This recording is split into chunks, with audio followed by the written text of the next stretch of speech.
मैं पंकज कुमार विधान law classes के इस यूट्यूब प्लेटफॉर्म पर आपका स्वागत करता हूं। बड़े ही खुशी की बात है और जिस खबर का आप लोग बहुत लंबे समय से इंतज़ार कर रहे थे वो खबर आ चुकी है।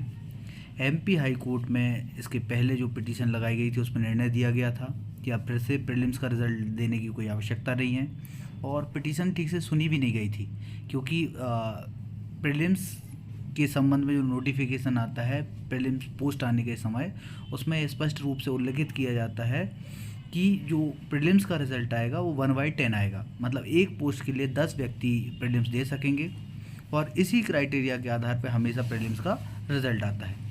परंतु वर्तमान परिस्थितियों में सभी व्यक्तियों को अलाउ कर दिया गया था प्रीलिम्स देने के लिए।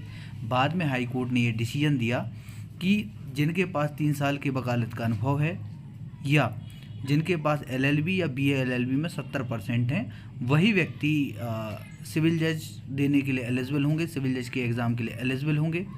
पर तब तक प्रीलिम्स हो चुका था और प्रीलिम्स होने के बाद जो है मध्य प्रदेश हाई कोर्ट के द्वारा प्रीलिम्स का रिज़ल्ट भी दे दिया गया था और मेंस भी कंडक्ट हो गया। उसके बाद तक ये स्थिति बनी रही। बाद में हाई कोर्ट के द्वारा ये डिसीजन दिया गया कि वो क्राइटेरिया जो है वो वैधानिक है, पूर्ण रूप से सही है।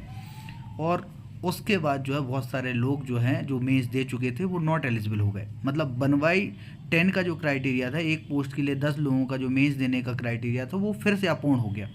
ऐसी दशा में फिर से पिटीशन लगाई गई मध्य प्रदेश हाई कोर्ट में और उस पिटीशन में मध्य प्रदेश हाई कोर्ट के द्वारा ये डिक्लेयर किया गया कि एक बार मेंस हो चुका है, फिर से मेंस कंडक्ट कराने की कोई आवश्यकता नहीं है या फिर से प्रीलिम्स देने की कोई आवश्यकता नहीं है।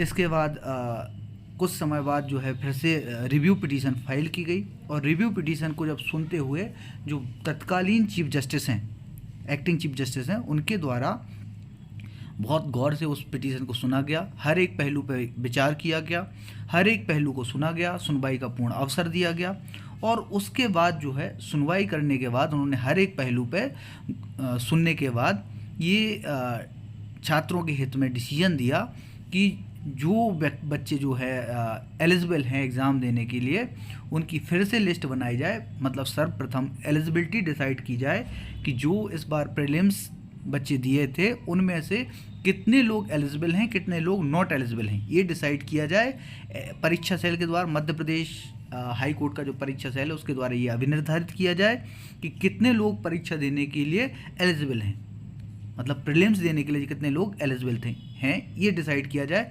उसके बाद जो है फिर से एक कट ऑफ तैयार की जाए एलिजिबल कैंडिडेट की। एलिजिबल कैंडिडेट मतलब जिनके पास 3 साल का वकालत का अनुभव है या जिनके LLB में 70% है, उसके संबंध में जो है जितने भी बच्चे एलिजिबल पाए जाते हैं उनकी फिर से कट ऑफ तैयार की जाए और उस कट ऑफ के आधार पर प्रीलिम्स का रिज़ल्ट दिया जाए। अब आप लोगों के मन में आ रहा होगा कि कट ऑफ कहाँ तक जा सकता है, तो कट ऑफ पे हम इसके बाद जो वीडियो बनाएंगे उसमें ज़रूर चर्चा करेंगे। तब तक आप लोगों को क्या लगता है, आप लोगों को कितनी कट ऑफ जाते हुए लगती है, आपको क्या लगता है कट ऑफ कहाँ तक आ सकता है, नीचे करके कितने नंबर तक आएगा, ये आप कमेंट करके ज़रूर बताएं, क्योंकि आपके कमेंट करने के बाद ही ये समझ में आएगा, ये पता चलेगा कि कट ऑफ कहाँ तक जा सकता है। चलिए फिर से हम टॉपिक पे आ जाते हैं। तो जिन लोगों ने अभी तक मेंस दे दिया था तो उन लोगों में से भी ये देखा जाएगा कि उनमें से कितने लोग एलिजिबल हैं, कितने लोग नॉट एलिजिबल हैं। जितने लोग नॉट एलिजिबल पाए जाएंगे उतनी पोस्ट जो है वैकेंट हो जाएंगी और उन पर फिर से मेंस कंडक्ट कराया जाएगा। अब यहाँ एक प्रश्न और उठता है कि क्या जो लोग इंटरव्यू दे चुके हैं वो भी इस एलिजिबिलिटी के क्राइटेरिया में आएंगे? हाँ, यदि उनमें से भी कोई नॉट एलिजिबल पाया जाता है तो वो भी इस एग्ज़ाम में पार्टिसिपेट करेंगे। इस एग्ज़ाम में वो उनको जो है नॉट एलिजिबल डिक्लेयर किया जाएगा। पर हाँ, जो लोग एलिजिबल हैं और मेंस दे चुके हैं और क्वालिफाई कर चुके हैं उनको क्वालिफाई माना जाएगा। या हो सकता है कि उन लोगों को मेंस देने की आवश्यकता ना पड़े, केवल नए लोगों के लिए मेंस कंडक्ट करवाया जाए। उसके बाद फिर से एक कट ऑफ बनाई जाएगी जिसमें ये देखा जाएगा कि इंटरव्यू देने के लिए कितने लोग एलिजिबल हैं और कितने लोग नॉट एलिजिबल हैं।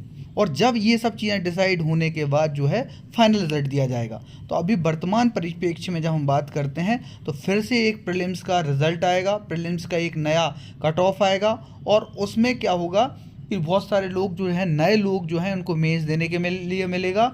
मतलब इस बार जो है एक बार और मेंस कंडक्ट करवाया जाएगा। इसमें एक बार और बता देना चाहते हैं कि जिन लोगों ने पहले मेंस दे चुके हैं या दे दिया है उनको फिर से मेंस देने की आवश्यकता नहीं होगी। हाँ, पर इसका मतलब ये नहीं है कि जो नॉट एलिजिबल हैं और मेंस दे चुके हैं उनको उनके संबंध में फिर से रिजल्ट तैयार किया जाएगा। इसका अर्थ है ये बिल्कुल ना लगाया जाए, ये कतई ना लगाया जाए। तो यहाँ ध्यान देने योग्य बात जो है इसमें, जो मोरल ऑफ द स्टोरी है यहाँ यही है कि फिर से जो है प्रीलिम्स का रिजल्ट आएगा और जो लोग पहले मेंस दे चुके हैं उनके अलावा एक एडिशनल लिस्ट निकाली जाएगी और उस लिस्ट में जो है एक एडिशनल मेंस कंडक्ट करवाया जाएगा। मतलब जिन लोगों को बाद में एक रिजल्ट आता है, जिन लोगों के संबंध में बाद में रिजल्ट आता है उनके संबंध में फिर से मेंस कंडक्ट करवाया जाएगा, फिर से मेंस कराया जाएगा, उनकी कॉपियां चेक करवाई जाएंगी और कॉपियां चेक करवाने के बाद जो है मेंस का रिजल्ट आएगा। फिर इंटरव्यू के लिए कट ऑफ तैयार होगी और जो लोग इंटरव्यू का क्राइटेरिया पार करते होंगे उनको इंटरव्यू देने मिलेगा और फिर फाइनल रिजल्ट तैयार किया जाएगा। अर्थात ये है कि अभी जो जिन लोग क्वालिफाई कर गए थे, जिनको मेंस देने मिल चुका था और जो इंटरव्यू के लिए जिनका नाम आ चुका था, उनको इंटरव्यू देने के लिए अभी टाइम है, क्योंकि जो दूसरा एडिशनल लिस्ट आएगी प्रीलिम्स का जो फिर से रिजल्ट आएगा उसका जो मेंस कंडक्ट होगा उसकी कॉपियां चेक होंगी और फिर रिजल्ट आएगा। फिर दोनों के एक साथ रख के एक इंटरव्यू का रिजल्ट निकाला जाएगा। मतलब इंटरव्यू के संबंध में रिजल्ट निकाला जाएगा कि मेंस कितने लोग क्वालिफाई हैं और उसके अकॉर्डिंग इंटरव्यू कंडक्ट करवाया जाएगा।